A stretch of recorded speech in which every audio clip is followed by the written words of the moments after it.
حضرت ابو ہریرہ رضی اللہ تعالیٰ عنہ سے روایت ہے کہ رسول اللہ صلی اللہ علیہ وآلہ وسلم نے ارشاد فرمایا، دو کلمے ایسے ہیں جو زبان پر ہلکے ہیں لیکن وزن میں بہت بھاری ہیں، اور رحمان کو وہ بہت محبوب ہے۔ سبحان اللہ و بحمدہ، سبحان اللہ العظیم۔ صحیح مسلم حدیث نمبر 6846۔ ایک صحابی کی رسول اللہ صلی اللہ علیہ وآلہ وسلم سے روایت ہے کہ رسول اللہ صلی اللہ علیہ وآلہ وسلم نے ارشاد فرمایا،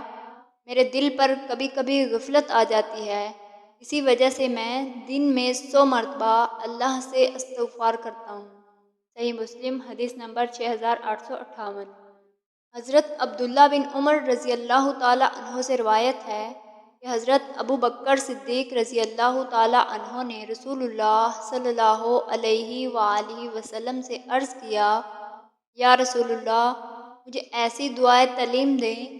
جسے میں اپنی نماز میں مانگا کروں۔ آپ صلی اللہ علیہ وآلہ وسلم نے فرمایا،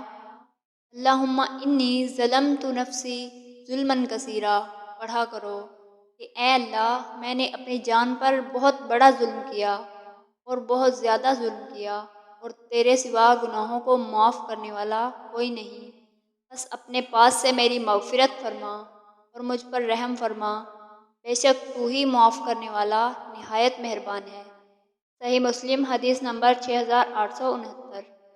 حضرت ابو موسیٰ رضی اللہ تعالیٰ عنہ بیان کرتے ہیں، رسول اللہ صلی اللہ علیہ وآلہ وسلم نے فرمایا،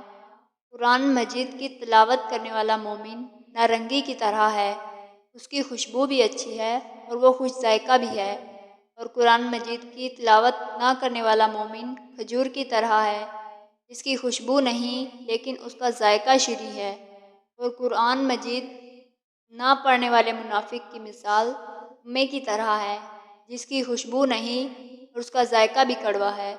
جبکہ قرآن پڑھنے والا منافق نازبو کی طرح ہے، جس کی خوشبو اچھی ہے اور ذائقہ کڑوا ہے۔ مشکوٰۃ المصابیح حدیث نمبر 2114۔